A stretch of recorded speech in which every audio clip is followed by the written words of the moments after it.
Hello, friends, welcome back to Sorry What. Today's story is a wild ride, so strap yourselves in and let's dive right in. I looked around, half expecting someone to jump out from behind the couch and laughingly tell me I was on candid camera.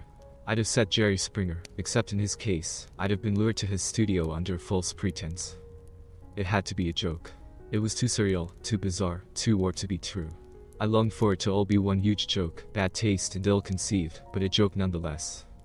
But it wasn't. It wasn't because there was Marcy following me around, babbling on with every sentence containing the word sorry. What was Marcy sorry for? It will probably take me a lifetime to decipher it all, but the gist of it all I will try to share as best I can.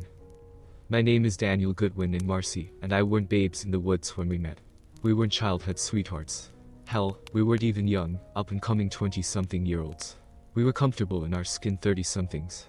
So, I guess, no naivety excuse for me. We were, however, both first-timers. Neither of us had been married before. I had come close once back in the days when I was young and innocent and rolled by my small hat, and Marcy had once been in a short-lived de facto relationship back in college. We met through our respective careers. Me, as the manager of a small but lucrative mine, and she, as the consultant engaged to conduct personality tests on our workforce. Perhaps her expertise in reading people is what made her think she could get away with what she did. More on that later. I can still picture her as she sat opposite me in my office, explaining how she intended to conduct the testing. I'd found it hard to concentrate on her words. It was totally unprofessional of me, but there was something about her that took my breath away, took my common sense away, took all sense away. It wasn't that she was Helen of Troy incarnate. One might say she was too tall, too slender. Many a man would have said her nose was a tad too long, her mouth a touch too wide. The same could be said of Julia Roberts, and she was considered one of the world's most beautiful women. To this or to that didn't matter. For me, Marcy was all too perfect. As it happened, the attraction was mutual, something up until a short while ago I'd always been grateful for. I was, and still am, under no false illusions as to my rating on the handsome scale. My mother, God love her, had always said I have an interesting rather than a purely handsome face, and, according to her, interesting was better. So, I wasn't a George Clooney, more a David Strathairn. What I did have, however, was a keen intellect and a good sense of humor, though I wasn't laughing much of late. Throughout the testing period, Marcy flirted, and I responded, but I waited, not so patiently, until her contract was complete before calling her and asking her out on a date. I put some thought into that date. A lot of thought. In the end, I took her on a picnic by a pebbled stream, and after imbibing pâté and brie with sliced apple, grapes, and cherries, I taught her how to pan for sapphires. She found the one I planted in her pan, and I can still recall the look of wonder and excitement on her face. She trusted me with her gem, and I got it cut and set for her in a pendant. A pendant she still wore right up until the day she ripped my heart out. Dating rapidly became betrothed. Betrothed. Such an old-fashioned word. Pity it didn't come with old-fashioned values. Our engagement was equally short. Within 12 months of meeting, we were married. The bliss of those early years has only served to deepen the pain of recent times. How could we, and I sincerely believed it was a we, have been so happy only to end up here? How could it all have gone so pear-shaped? How did excitedly house hunting, laughing and loving as we painted and renovated and made it our dream home turn into my current nightmare? How? The beginning of the end began innocently enough with a knock at the door. Marcy returned to the kitchen where we'd been sitting at the table, sharing our traditional Sunday coffee and paper. How I enjoyed that simple ritual. She was pale, shaking. "What's wrong, sweetheart?" I asked, fearing one of our parents had been involved in a fatal accident. Why else would she be so upset by a knock at the door? Daniel. Julian. Julian has found me. I spilled my coffee. I knew who Julian was. He was her first flush of love confession. The love child conceived with her childhood sweetheart. Both being only 17, the families decided that the best option for all concerned was to put the baby up for adoption. Marcy named him and handed him over to the young childless couple. Every now and then, with 1 or 2 extra wines under her belt, she'd wonder where he was and what he was doing. What? How? I don't know. He's in the living room. I rose and followed her. And there, seated in our lounge, was a young man. All I could see was the back of his head. His hair was dark and kinked up at the ends. It would seem he'd inherited Marcy's ways. Marcy clutched my hand. The squeeze on my knuckles was borderline painful. She led me around the lounge until we stood facing Julian, who rose and extended his hand. I tried to control my reaction, but I couldn't help the questioning glance I sent in Marcy's direction. She never mentioned that Jay, her childhood sweetheart, was Indian or Pakistani. It could explain why both sets of grandparents thought it best to have the baby put up for adoption. Hello, Mr. Goodwin. I apologize for just landing on your doorstep like this. I didn't know what else to do. I nodded, extending my hand and gripping his firmly. Hello, Julian. Please, call me Daniel. Julian smiled. Thank you. I have been searching for my mother for such a long time. I just arrived in town. I know I should have organized somewhere to stay and made contact in a less, surprising way, but I've been dreaming of this moment for so long I couldn't wait another day. Julian's English was excellent, with what I was certain many a young lady found a pleasing sing-song accent. I studied him, searching for a glimpse of Marcy in his features. Other than his glossy dark hair there was none. His father must have been one good-looking guy. Julian reminded me of the guy who played the rival for the girl's affection in the second of the best exotic Marigold Hotel movies. He had movie star good looks. Marcy squeezed my hand even tighter. You can stay here. She turned to me. Can he, Daniel? What could I say? Not much without looking like an asshole. By the end of the day, Julian was ensconced in our guest bedroom, and Marcy was all aflutter. Never, not even in our early days, had I seen her so excited. She was visibly trembling. To be honest, I wasn't keen to have Julian under our roof, but I wanted to support Marcy. I knew she had doubts and guilt over going along with her parents' decision all those years ago. If having Julian here for a time helped her, I would swallow my reservations. In subsequent months, I tried not to resent Julian's intrusion into our lives. The way our little rituals were changed or discarded to accommodate his presence. No more sharing a glass of wine while we prepared dinner side by side. No more leisurely Sunday mornings spent in bed before sharing a coffee and a paper, doing the crossword together. No more Saturdays spent wandering the markets or browsing in antique shops. No more drives to the mountains to go for a hike. Even our weekday messaging dwindled off to almost nothing. And then there were the new traditions. Now it was Marcy and Julian cooking a meal together. Most of it curries. As much as I enjoyed all manner of Indian cuisine, having it almost every night wore thin. If I wanted something like a steak, I had to prearrange it with Marcy so she and Julian could go out for the evening, as Julian was raised as a Hindu, and my eating of beef was offensive to him. It became the pair of them going on weekend outings. Though nothing outright was said, both made it clear that they preferred I didn't tag along. Apparently, I would find museums and galleries boring. Evenings were spent watching them with their heads bent toward each other in conversation and shared jokes. Or witnessing their hugs, which always seemed to go on a tad too long. Or listening to the irritating way he, as a grown man, called her mummy like a small boy. I felt like the third wheel in my marriage, an intruder in my own home. I tried to stem the flow. I asked her out on dates, surprised her with flowers. The list goes on. Her lack of reciprocation hurt. I can't deny it. Bit by bit my wife was slipping away from me, and all the while I felt like my hands were tied, my tongue sheathed. I couldn't say anything without sounding like an unsupportive, selfish, insecure, jealous prick. I found Julian various jobs, none of which for one reason or another were suitable. I sent him and Marcy links to apartments to rent. I offered to pay his rent until he was settled. Again, nothing came of any of the leads of my offer. My frustration grew. My resentment right alongside it. Our previously wonderful sex life faded to a dribble. Quick. Late at night. Purely physical relief. Gone was our intimacy. Our lovemaking. Gone was the sensuality, the experimenting. My wife, my marriage, was disappearing before my eyes. The months dragged on, and with each day my happiness eroded that little bit more. I was lonely living in a house with two other people. I might as well have lived alone for all the effort Marcy and Julian made to include me. If Marcy saw my pain and bewilderment, she ignored it. She certainly avoided being alone with me for any length of time. Done, I was certain, to preempt my confronting her. Marcy scaled back her contract work, so her only financial contribution to our household was her income from her college lecturing, which was a part-time position. So not only was I being excluded, I was also being asked to fund the exclusion. I felt like I was only kept around to pay for their lifestyle. He was a reason for her loss of interest in her career, in me, in our life together, so I resented him, and in time, I came to resent her. The final straw was when their actions began to affect my work. I was responsible for the lives of 160 men. Not only their livelihood but their well-being, their safety. The decisions I made could end lives if poorly made. On the spur of the moment, I decided to take a week off. I needed to get my head together. I needed to have a serious conversation with Marcy. No more kitty-footing around. Things had to change. I wouldn't continue the way I had been. I organized my time off on Thursday and went in for a half day on Friday to tie up a few loose ends. On my way home I stopped to buy flowers and wine. I planned to steal Marcy away from Julian for the evening and take her to one of our favorite restaurants, a small French bistro. Perhaps, away from our home, away from Julian, she would not only hear my words, she'd listen. And, as a bonus, I'd get a steak cooked to perfection. I felt buoyed by my decision, quietly hopeful my calm and reasoned arguments would reach my emotionally absent wife of the last 9 months. I let myself in, juggling flowers and briefcase.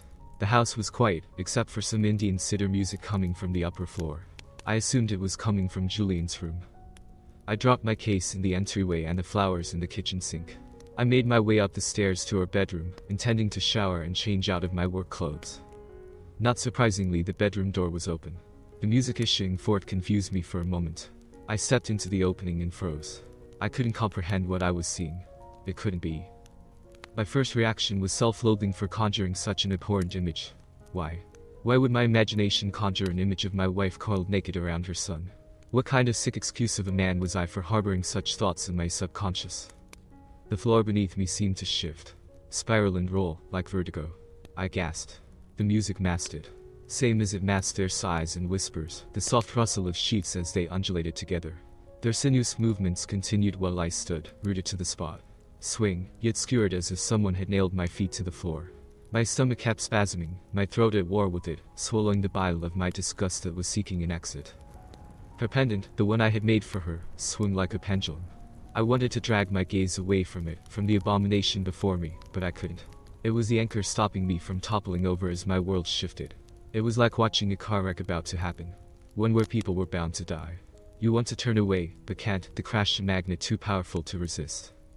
My wife, the love of my life, was sick and perverted. Depraved. Marcy, what have you done? My heart broke. As much as I'd grown to dislike Julian, what Marcy had allowed to happen, it didn't matter who had seduced who. She was supposed to be the mature adult, was wrong. He was only 20. As much as he might think himself a man, he still had a lot of growing up to do. And Marcy, with her knowledge of personality types, had the skills to manipulate him. I had to do something. What? Call the police. They'd need evidence. I fumbled in my trouser pocket and extracted my phone. My hands were shaking. It took me 3 attempts to open my phone. I inhaled, trying to steady my hands, and videoed them. They were oblivious. Seeing them on the screen of my phone made it all seem worse. A disgusting corn clip. More bile rose into my throat. It burned. I couldn't take it anymore. Pocketing my phone, I turned and descended the stairs and made for the kitchen. I wet the tea towel and held it to the back of my neck. The coolness soothed. I left it draped across my neck and shoulders while I filled a glass with water. I took a hefty gulp, swishing it around to rinse the bitterness from my mouth before spitting it into the sink.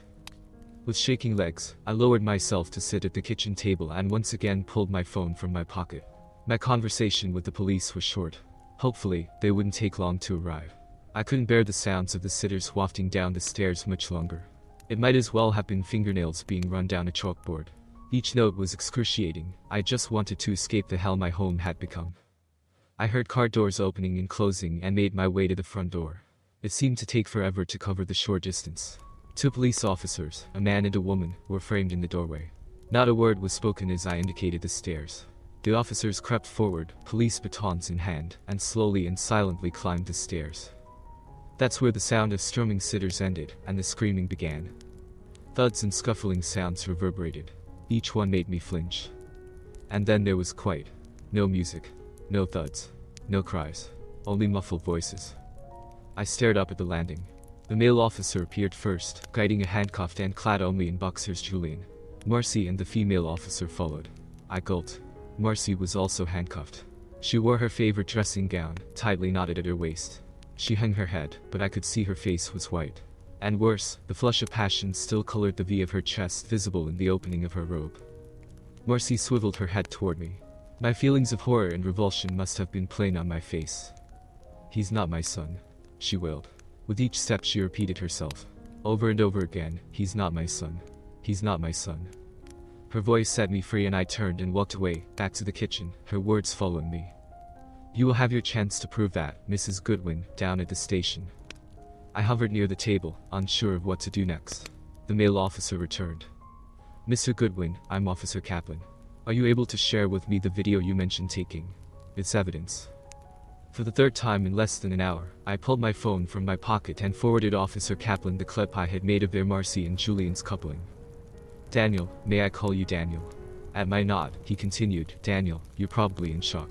Is there anyone I can call for you?" "No. I'll be alright. I just need time to think. To wrap my head around this." I had no idea until I walked in on it. Kaplan fished in his shirt pocket and handed me a card. "That's got my cell number on the back. I will be in contact as we may need to collect evidence in order to prosecute. Are you able to stay elsewhere for a few days?" "Yes. I can't stay here. Not now. I'll book myself into a hotel."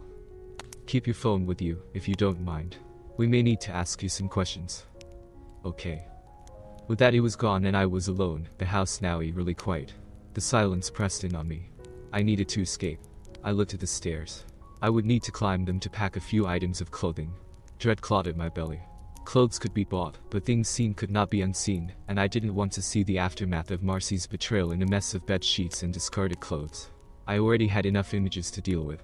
I grabbed my keys and briefcase and walked out the front door. Within minutes of being behind the wheel, I knew I shouldn't be. I was an accident waiting to happen. I pulled over, doing a shitty job of parking, but that was the least of my worries.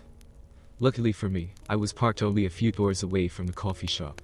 It was moderately busy, but I found a table in the back corner. I didn't feel like eating or drinking, but knew I had to order something to justify taking up space. I went with a coffee and chocolate cake, mainly because I'd read somewhere chocolate was good for shock. And I was, indeed, shocked. Shocked to my core. My thoughts ricocheted inside my head like a ball in a pinball machine.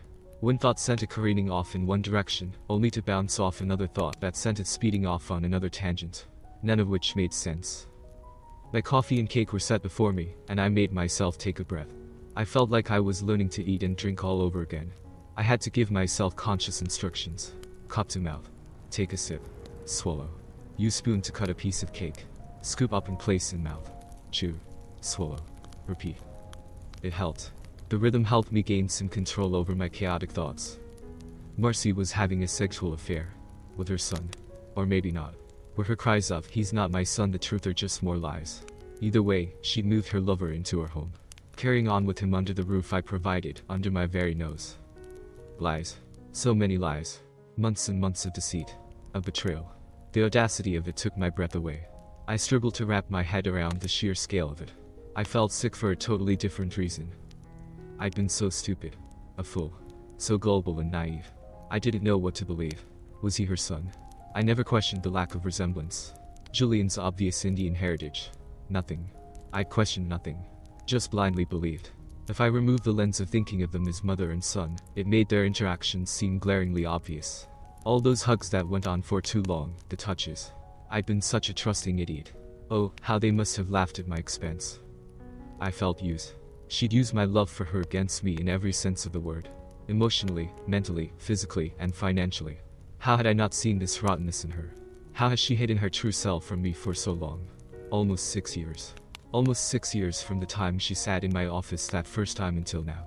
Never, not in a million years, had I thought her capable of such evil. I lifted the coffee to my lips, surprised to find the cup empty. I looked down at the plate. All that was left of the chocolate cake was a few crumbs. I carefully replaced the cup on the table, feeling a little lost. The lack of something to do derailed me for a few moments. Think, Daniel. Think. If this were happening to a friend, how would you advise him? The answer came as quick as a flash. Protect yourself. She'd shown me who she was. It was time for me to believe her. She was a parasite. A skilled liar. Someone with no sense of right and wrong. No morals. No ethics. Ruthless. Probably a sociopath. Possibly a perverted deviant. She wouldn't hesitate to throw me under a bus. In a sense, she already had. It was time for me to look out for number one. I looked up and down the street and spotted what I was looking for, a branch of my bank. As luck would have it, another bank had a branch 2 doors further away. They were about to gain themselves a new customer. I considered only taking half the funds, but then remembered I'd been supporting the depraved pair for months. In the end, I left her $10, and that was only because the account was a joint one, and I feared I would need her signature to close it. That led me to credit cards. I rarely used mine, and it currently had an ill balance. Marcy, on the other hand, usually racked up quite a bit each month. It was set up to be paid in full out of the joint account. She was paid by the university monthly a week prior to the direct debit of her credit card. Most months her earnings didn't cover her credit card purchases. I didn't want to be on the hook for the difference. She'd suckered enough out of me. It was while I was waiting for my new accounts to be opened that the solution presented itself. I needed to make a public announcement to the effect that Marcy and I were separated as of today, and that I would not be responsible for any debts she incurred. It might not work. It might have no legal standing, but it was worth a try. I glanced at my watch as I left the bank, hoping I could place the advert online in time for it to be in the next day's edition. Thank God, I'd grabbed my briefcase on my way out the house. Fortune favored me. After the public notice was placed, I researched lawyers, managing to make an appointment for the following Monday. That gave me the weekend to get all the necessary information and paperwork together. Next on my list was a real estate agent. I needed an appraisal of the house. I didn't want to keep it. Yesterday, it was my dream house. Today, my house of horrors. If she didn't go to jail, Marcy could buy me out, or it would have to be sold. I sure as hell had no intention of continuing to live there. A quick Google search told me there were 3 agents located on the main street. I looked out of the car window and saw one of them. Great. Surely, one of them could meet me there over the weekend. Tom Harris, of one agent, was more than happy to meet me the next morning at what I already thought of as my former home. With the immediate protective measures in place, I felt calmer, somewhat back in control, and exhausted. I drove to the Sheraton. It was where we always accommodated any visiting member of the board when they came to site. I knew they had a few upmarket retail shops, along with a restaurant and bar on the lower level. It was an expensive way to clothe myself for the next few days, but I had run out of steam and didn't want the hassle of going from store to store to buy the things I needed. After my third attempt using the electronic keycard to access my room, oh, how I miss keys, I finally gained entry. I beelined for the bed, throwing my purchases on it. I shook my head as I undressed. Who on earth thought it was okay to pay over $50 for one pair of boxer briefs? Must be gold-plated. I strode into the bathroom, hoping a hot shower would wash away the images of Marcy ducking her son on our bed. Wash away the day, the last 9 months. Sadly, with all my protective measures organized, my ability to shut down the emotional side of my brain faltered. Image after image of Marcy, her limbs entangled with Julian, undulating as she rode him, her pendant swing between her melons, wouldn't wash away like sweat. The pain and revulsion was physical. I wondered if the searing agony, the crashing weight I felt in my chest was a heart attack. It certainly felt like it. Part of me wished it was. Anything, death included, had to be better than what I was experiencing. I braced myself against the shower wall and prayed there was some truth to the old homily of time healing all wounds. I ordered room service. Got my steak, and though I could see they'd cooked it to perfection, it tasted like sawdust. Damn the witch. Damn her to hell. I crawled beneath the covers, still cursing Marcy. The only blessing of the day was I was so emotionally exhausted that both my body and my brain shut down. I was out as soon as my head hit the pillow. I didn't know what to expect when I walked inside the house on Saturday morning, but it certainly wasn't Marcy dressed in a flimsy negligee-style dressing gown that left little to the imagination with a glass of wine in her hand. She had certainly made bail quickly. Tom's eyes nearly popped out of his head at the sight of her barely concealed melons. "Daniel, we have to talk," she slurred, looking at Tom with confusion. That told me the wine in her hand wasn't her first, and it wasn't even midday. "Oh, I'd say you pretty much said it all yesterday, Marcy. A picture paints 1,000 words and all that." I turned to Tom. "So, this is, as you can see, the front entryway. If you follow me, I can show you the kitchen. It's new. Only just over a year old." Tom looked uncomfortable but stepped past Marcy to follow me. The bench tops are quartz. The splashback's glass. There's a walk-in pantry. "Daniel, what are you doing?" Without turning, I replied, giving Tom the grand tour so he can provide an appraisal. "An appraisal? For what?" "For the house, of course. But we're not selling." Would you like me to come back another time, Daniel?" asked Tom. "Would you like some time to sort the confusion out with your wife?" "No. Not necessary, Tom." I turned to Marcy. "You may not want to sell, but I do. So, you can either buy me out or we can put the house on the market. Either way, we need an appraisal." I returned to Tom. "As I was saying, all the appliances are top of the range. There's also a wine cellar, though, I guess, technically, it's a wine room." We went from room to room with me pointing out features and Tom taking notes and photos.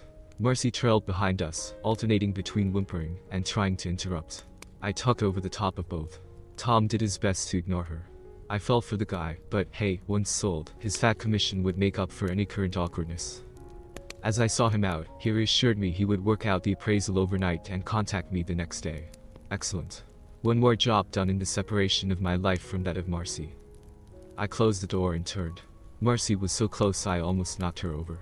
She reached out and grabbed my arm to steady herself, and the waft of sour wine mixed with her perfume curled up my nostrils. My skin crawled. Daniel, please, let's talk about this. Like I said earlier, there's nothing to talk about. Please, Daniel, let me explain. I stared hard at her. Will explaining make you feel better? Yes. Well, Marcy, after the perversion I witnessed yesterday, that being the culmination of 9 months of deceit, 9 months of betrayal after betrayal, I have no interest whatsoever in doing anything to make you feel better. Daniel, you're rushing into a decision you may regret. I laughed derisively. She had to be kidding. What would I regret exactly, Marcy? Walking in on you ducking your son. He's not my son. Says you, the liar, the backstabbing cheat. So, what would I regret? Being lied to. Being betrayed. Maybe being used. Being made a fool of. Which one would I regret? Losing my love. You would miss me. We're good together. Losing your love. Oh, I think it's clear I lost that nigh on a year ago. I was just too trusting to realize. Hell, that's presuming I ever truly had your love in the first place. And, Marcy, you've been absent in all the ways that count for months now, so adding your physical absence to the list would hardly cause a ripple. I do love you, Daniel. Truly I do. This thing with Julian took me by surprise. Blindsided me, you might say. He was in my class. There was something about him. I just felt this instant connection. I got, swept off my feet, a little obsessed. Instant connection. Blindsided. A little obsessed. Marcy, you moved him in. Flaunted your affection. Ducked him in our bed. Told me he was your son. You told my parents the same. For all I know, he really is your son and you're a depraved witch. A sick deviant. No, she moaned, you can't really believe that. I'm sorry. I never meant to hurt you. Yes, your actions say that loud and clear, I replied, sarcasm lacing each word. It's true. You have to believe me. No, I don't, Marcy. I don't have to believe a single word out of your mouth ever again. You gave up your right to my blind belief the day the first lie to me passed your lips. I don't want a divorce, she whispered. And I didn't want a depraved pervert. A backstabbing, lying, using, cheating witch for a wife. Guess we both lucked out. Daniel, please. I've told you, he's not my son. I'm so sorry. Please let me explain. Your reasons are of no interest to me, Marcy. Your actions say enough to fill an entire bookshelf. As I said the words, I realized they were the truth. I knew I had done nothing to warrant her betrayal. And nothing you say will make me look at you or think of you with anything other than disgust. With revulsion. But you love me. You can't have just switched it off like a tap, she wailed. The Marcy I loved died nearly a year ago. That's if she ever existed. Maybe she was a character you played. Maybe she wasn't real. Maybe you were an illusion. More fool me. But don't worry, Marcy, I've learned my lesson. Stepping around her, I climbed the stairs. I wrinkled my nose. Perhaps it was my imagination, but I was convinced that the smell of sex lingered in the master bedroom. I retrieved a suitcase from the walk-in robe, and, after a glance at the disheveled bed, I placed it on the floor. I didn't want to sully it with Marcy and Julian's filth. Methodically, I worked my way through my drawers and hanging space, filling the case, and when it was full I retrieved a second case. I filled it too, along with a small carry-on. Room by room, I removed my possessions. I wasn't sentimental or stupid. I didn't leave it all to Marcy. Screw her. If I liked it, I took it. If nothing else, I could sell it later. By the time I finished, I had too many boxes and cases for my car, so I called my father and asked him to come over with his trailer. For not the first time in my life, I thanked the universe for my father's ability to read my voice and mood. He didn't ask any questions. He saved them for later. Throughout the whole process, Marcy followed me, trying to initiate more conversation, perhaps hoping her pleas, her tears or her pathetic wailing would move me. They didn't. In fact, the opposite. I shut down. They were just more lies and deceit. More manipulations. I had no idea where Julian was. I didn't care. I heard the sound of my father's car and turned to Marcy. If you say so much as one word to my father, I will tell him how I came home to find you ducking your son. Marcy didn't acknowledge my words. Do you hear me? Marcy nodded, flinching at the menace in my tone. I opened the front door. My father looked at me and then over my shoulder at Marcy before returning his gaze to me. From his expression, I knew he correctly assessed the situation. Right, then, what do you need moved? I brought my trolley in case any of it's large. I smiled and silently thanked God for my ever-practical father. He took his cue from me and ignored Marcy while we worked together. Quite a feat as she followed us from room to room sobbing and looking bedraggled.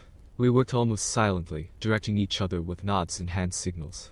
I felt as if I had a force field surrounding me, and Marcy's cries bounced off my shield. Who knew how long my protection would last? Hopefully long enough for me to put some distance between myself and my current situation. With the last of the loads stowed, my father laid his hand on my shoulder. "Follow me, son." I nodded, the events of the last 24 hours beginning to catch up with me. The drive was a blur. When we stopped, I saw we were parked in front of a storage facility not far from my parents' house. I slumped against the wheel, realizing that throughout all the packing, I hadn't given a thought as to what I was going to do with all the gear.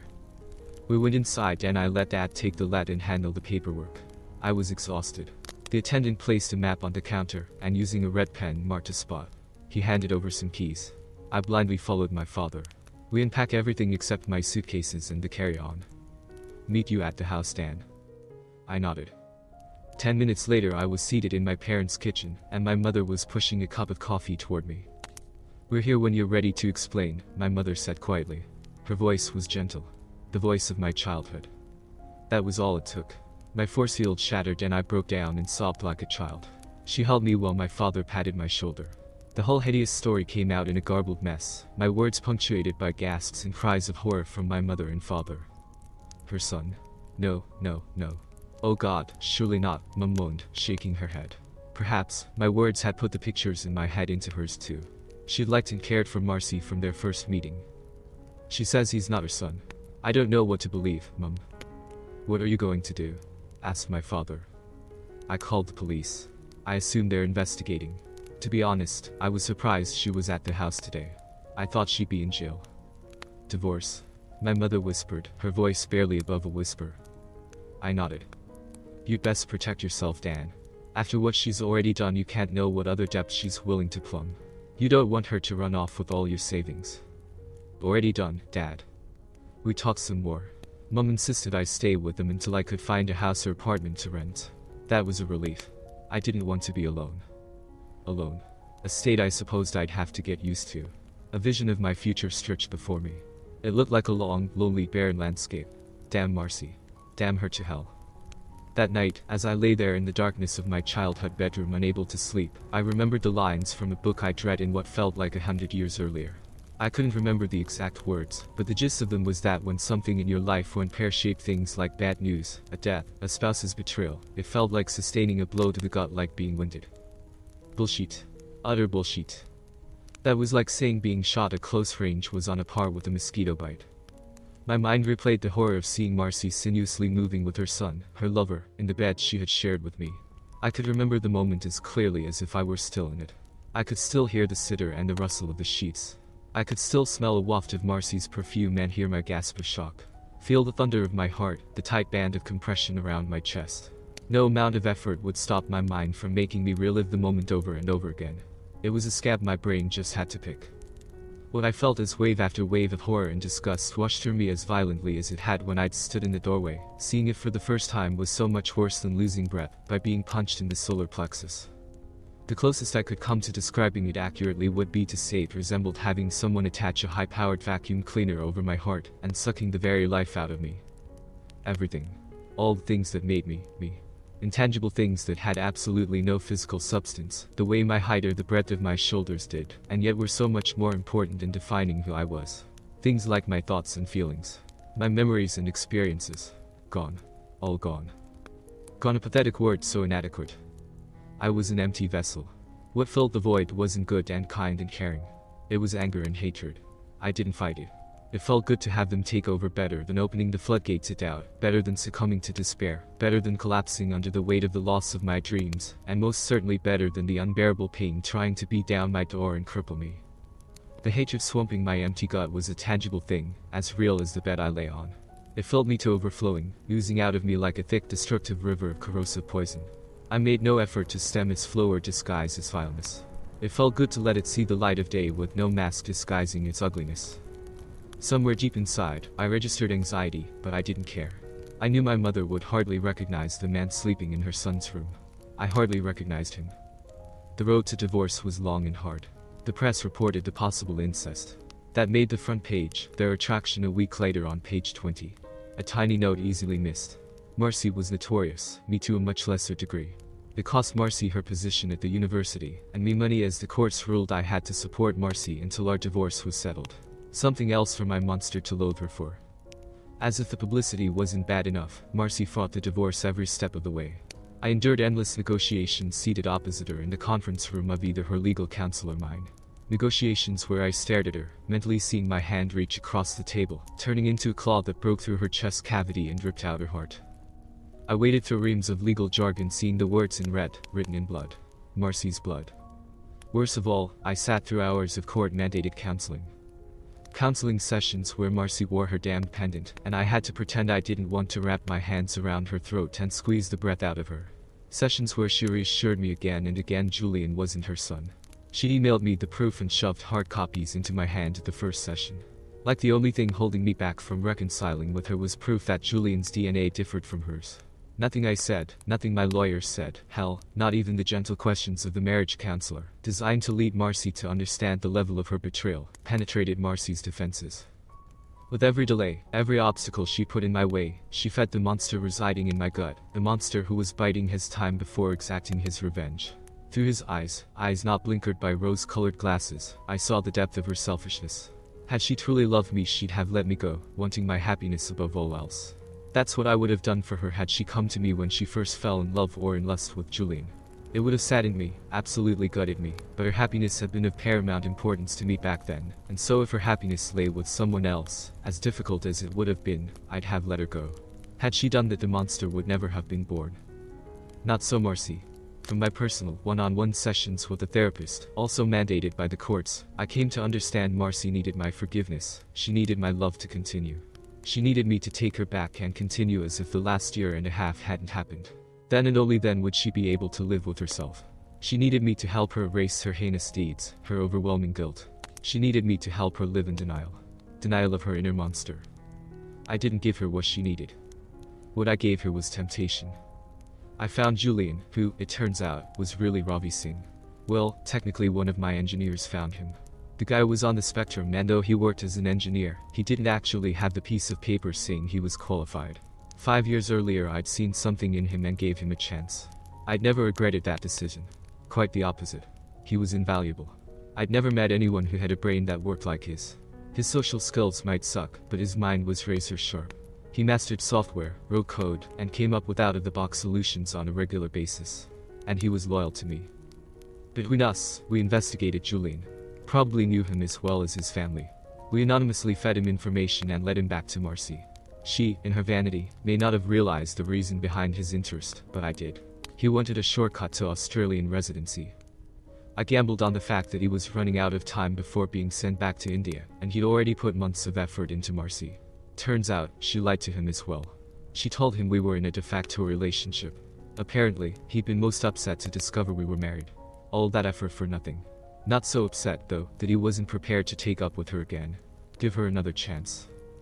And Marcy, ever remorseful and I love only you Daniel, Marcy, didn't take a lot of convincing. Once all hope of our reconciliation was dashed and our divorce became final, it was only a matter of weeks before she started up with Julian again. Whatever the guy had in his trousers must be pretty potent stuff. My monster sneered. My ever-kind mother, looking, I think, to make me feel less rejected, suggested that perhaps Marcy needed to delude herself as she'd done it all because of a great love. A bigger than both of us connection. A Romeo and Juliet type of love. A love that couldn't be denied. A love that, in Marcy's mind, justified all the hurt and betrayal and abuse of trust required for her and Julian to be together. What a crock of shit. Not that I said that to my sweet romantic mother. As far as I was concerned, Marcy could tell herself all the bullshit she wanted. I knew better. My monster knew better. She was just a faithless slut who got off on ducking a guy young enough to be her son. The difference was, now it didn't bother me. In fact, now I was counting on it. And counting on Julian to step up his campaign. He didn't disappoint. It only took him 3 months to knock her up. Shock, horror, gasp. Marcy must have forgotten that persistent diarrhea and vomiting affected the efficacy of the pill. I wondered what Julian fed her. Hopefully, another effing curry. Nothing could have pleased me more. Both her sheets and her subsequent pregnancy. Predictably, Julian used his conservative Indian background to demand they marry. Not that I thought Marcy protested much. Vain witch would never have questioned why a young, good-looking man seduced a woman old enough to be his mother. When I told my father, he laughed. He, too, could see the level of Marcy's vanity and stupidity. Actually, I had my father to thank for the inspiration for my means of retribution. My monster would have preferred something more permanent, more visceral, but even he saw the sense in not ending up in jail for the rest of our life. When a man steals your wife, there is no better revenge than to let him keep her. That's what he said to me that first night when I'd revealed the level of Marcy's betrayal. It was the best advice he'd ever given me, and he'd given me a lot over the years. So, there was Marcy, on the brink of 40, pregnant, and newly married to a guy nearly 20 years her junior. Both of them had acted as predicted, and my monster thanked Marcy for her insights. Now it was time to pull the trigger. The newlyweds were off to the Whitsun days for 10 days. When all was said and done, I should find a way to thank them both for making my job so easy. Their absence made the job of planting in their garage the bags of fertilizer and aluminium powder easy, both collected over the course of many months from my mind. I really do love my job. That with cans of diesel oil and sacks of old nuts, bolts, and nails. All the makings of a homemade bomb. Somewhat harder, well, impossible for me, but not for my trusty engineer, was making Ravi a paid-up member of a militant Hindu group, calling for the genocide of Muslims. Throw in some floor plans of the Lakemba Mosque, Australia's largest mosque, and, voila, you have a terrorist. Just add fertilizer. After that, all it took was an anonymous tip-off to the federal police by a concerned citizen. Julian was picked up upon his return from his honeymoon. Lucky for me, they weren't as charmed by him as my ex-wife. I do wonder what I would have done if they just released him. Glad I didn't have to cross that bridge. Once again, the delightful couple made the headlines. The notoriety couldn't be for a more deserving pair. Marcy didn't photograph so well this time. The pregnancy was taking its toll on her. I guess having a kid at 40 was a tad harder on the body than for a woman in her 20s or 30s. Months later, good old Robbie was deported. Back to India he went, with a note on his file that he was never be given entry to Australia. And Marcy? Well, she moved to Australia's equivalent of the Wild West, the Northern Territory, probably in the hope of escaping her notoriety. She gave birth to a healthy baby boy. That was 5 years ago. All I know of Marcy these days is that she is a 40-plus woman, a single mom with a biracial child. Hopefully, a good form of contraception. That she can't work in her chosen profession because her reputation is shot. Any potential employer or teaching position would require references, and hers would come up as terrible. Who would want to employ someone suspected of incest, or being the wife of a terrorist? Other than those assumptions, I have no idea how she or her child have fared. What sort of employment she sought or gained. Whether she stayed in Darwin or moved elsewhere. I have no knowledge of her movements whatsoever, and that's the way both me and my inner monster want it. Turns out my inner monster has boundaries, no harming kids. And I couldn't harm Marcy any further without her child feeling the reverberations of that harm. He, my monster, my temporary insanity, has been asleep for a long time now, hopefully to remain so forever. My sweet miracle, my wife Cassie, and our bundle of energy toddler, have never seen or felt his presence. It feels good to have love and warmth and kindness flow through my veins again. I am at peace. And that's it for today, friends. If you enjoyed today's story, drop a like and comment before you leave. Don't forget to subscribe and hit that notification button so you don't miss any video. Goodbye for now, and I'll see you in the next one.